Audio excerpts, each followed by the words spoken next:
प्रभात बच्चों, कैसे हैं आप सब। हमने पिछले ट्यूटोरियल तक अपना हिंदी साहित्य का एक पार्ट पूरा कर लिया था, जो कि हमने प्रणति कविता पढ़ी थी।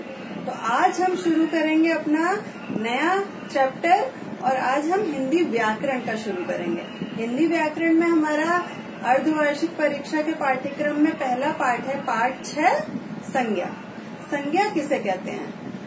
किसी व्यक्ति, वस्तु, स्थान या प्राणी के नाम को संज्ञा कहते हैं। संज्ञा के 3 भेद हैं, व्यक्तिवाचक, जातिवाचक और भाववाचक। व्यक्तिवाचक, जातिवाचक और भाववाचक संज्ञा के जो 3 भेद हैं, इसको हम पढ़ेंगे इसके आगे कि वो उसे हम व्यक्तिवाचक संज्ञा किसे कहते हैं, जातिवाचक किसे कहते हैं, भाववाचक किसे कहते हैं, इनके भेद क्या हैं। तो चलिए अब शुरू करते हैं हम अपना पाठ 6 संज्ञा। पाठ 6 संज्ञा। देखिए 2 बच्चों में ये वार्तालाप हो रहा है। देखिए क्या है, सौम्य, वैभव गुप्ता। तो वैभव क्या कह रहा है? हाँ सौरभ, स्कूल में छुट्टी में होते ही तुम इतनी तेजी से कहाँ जा रहे हो? मुझे आज माँ के साथ जन्मदिन की खरीदारी के लिए बाजार जाना है। मैंने सोचा था आज मैदान में फुटबॉल खेलेंगे। कोई बात नहीं, जन्मदिन की पहले से ही बधाई। क्या तुम पार्टी में नहीं आओगे? उसी दिन मेरे पापा ऑस्ट्रेलिया जा रहे हैं। हम सब उन्हें छोड़ने मुंबई जाएंगे। अच्छा चलो कल मिलेंगे। अभी आपने 2 दोस्तों के बीच हुए इस संवाद को देखा। इसमें जितने भी नाम आए हैं वे सभी संज्ञा शब्द हैं। बस आपको यही ध्यान रखना है कि नाम यानी संज्ञा, मतलब दरअसल संज्ञा शब्द का अर्थ है नाम, मतलब संज्ञा का अर्थ क्या है? नाम। तो जितने भी यहाँ रंगीन अक्षरों में आपको दिख रहे हैं ये सब क्या हैं? संज्ञा शब्द हैं। ठीक है। किसी प्राणी, व्यक्ति, वस्तु, स्थान, जाति या भाव के नाम को संज्ञा कहते हैं। संज्ञा के भेद। संज्ञा के 3 भेद हैं। पहला है व्यक्तिवाचक संज्ञा। जो शब्द किसी विशेष व्यक्ति, प्राणी, वस्तु या स्थान के बारे में बताते हैं उन्हें व्यक्तिवाचक संज्ञा कहते हैं।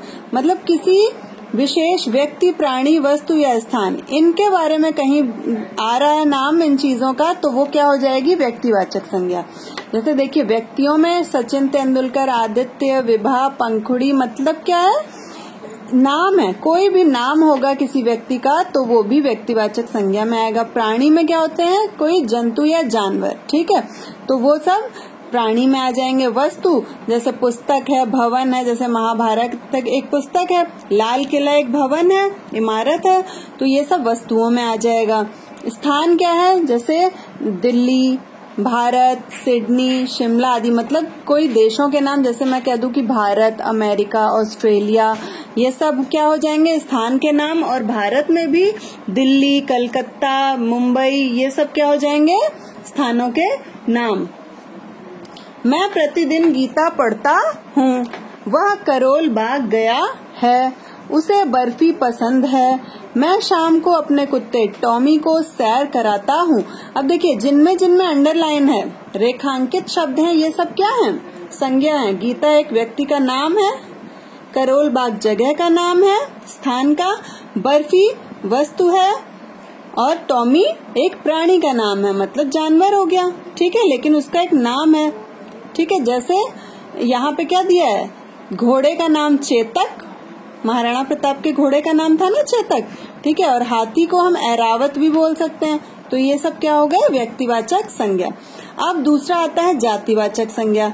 जिन संज्ञा शब्दों से एक ही प्रकार के प्राणियों, वस्तुओं के स्थानों के समूह या जाति का पता चलता है उन्हें जातिवाचक संज्ञा कहते हैं।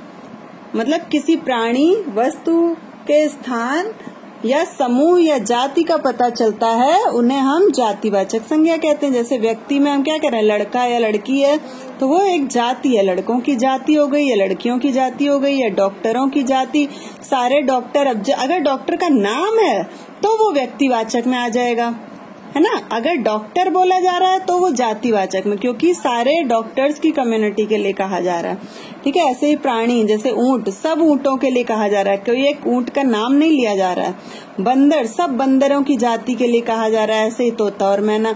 वस्तु, पुस्तक लिखा है, पुस्तक मतलब वो कोई भी पुस्तक हो सकती है, हमारी हिंदी की पुस्तक हो सकती है, कोई महाभारत या रामायण की कथा हो सकती है पुस्तक, ठीक है, या प्रेमचंद की कथा की कोई कहानी हो सकती है, कहानी की पुस्तक, ठीक है। बस, भवन, बर्तन आदि। भवन, कोई भी भवन हो सकता है। देखिए आप घरों के बाहर नाम देखते हैं, कोई जैसे नीता सदन लिख दिया, सदन मीन्स घर, ठीक है। स्थान, स्थान बाजार, मैदान, देश, बाग, ये सब क्या हो गया, स्थान में आ गया। मतलब ये सब ऐसे चीजें होंगी तो वो सब जातिवाचक संज्ञा में आएगा। लड़की दुकान पर पुस्तकें खरीद रही है, नदी में नावें चल रही हैं, गली में कुत्ते भौंक रहे हैं, सोना एक मूल्यवान धातु है। देखिए अंडरलाइन ये हैं वर्ड्स, ये सब क्या हो गए, जातिवाचक संज्ञा। अब नेक्स्ट है भाववाचक संज्ञा।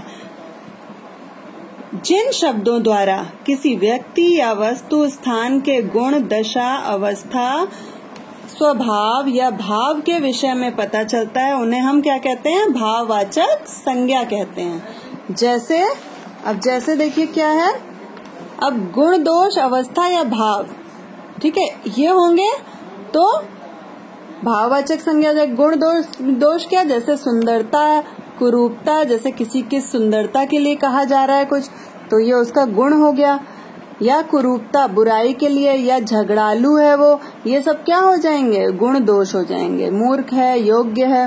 अवस्था, अवस्था मतलब जैसे बच्चा शब्द से बचपन बना ना, तो बचपन एक अवस्था हो गई। बुढ़ापा, मृत्यु, ये सब क्या अवस्था में आ जाएगा। भाव क्या है, स्वतंत्रता का भाव, जो अभी हमने पढ़ा था कविता में, प्रणति कविता में पढ़ा था ना, क्रांतिकारियों के मन में वीरता का भाव या स्वतंत्रता का भाव ये उत्पन्न होता था। तो ये सब क्या हो जाएंगे, भाववाचक संज्ञा। नाराजगी, पसंद, थकान आदि। अब देखिए इसमें विशेष करके दिया है कि भाववाचक संज्ञा को केवल अनुभव किया जा सकता है, मतलब वो दिखती नहीं है, उसे हम फील कर सकते हैं, अनुभव कर सकते हैं। भाववाचक संज्ञा बनाने के नियम क्या हैं, अब ये देखिए।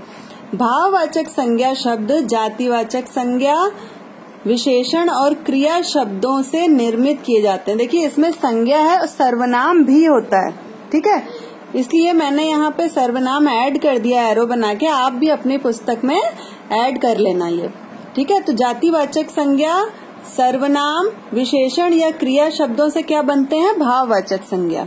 4 चीजों से ही बनता है। पहला क्या हो गया, जातिवाचक, दूसरा हो गया जातिवाचक संज्ञा है, फिर सर्वनाम, फिर विशेषण और चौथा क्या हो गया आपका, क्रिया।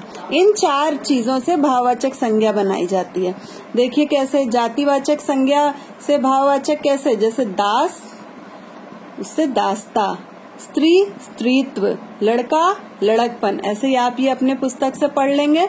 फिर सर्वनाम द्वारा भाववाचक संज्ञा, सर्वनाम जैसे निज है अपना, उससे निजता, मम, ममता, ममत्व भी बनता है इससे, अपना, अपनत्व, या बाकी अपने आप भी पढ़ेंगे पुस्तक से।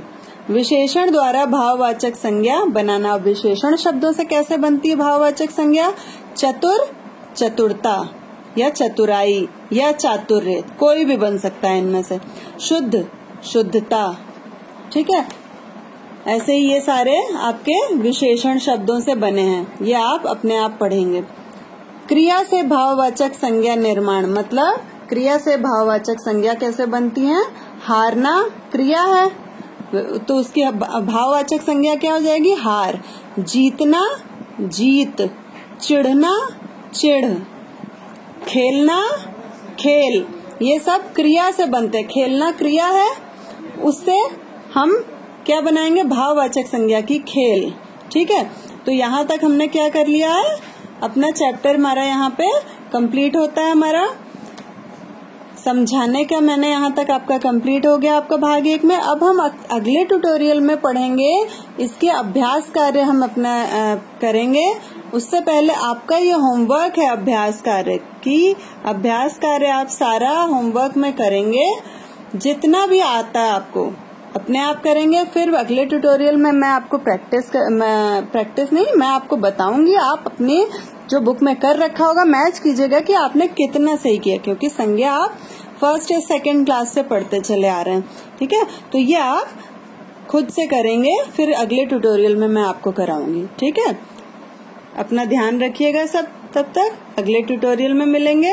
धन्यवाद।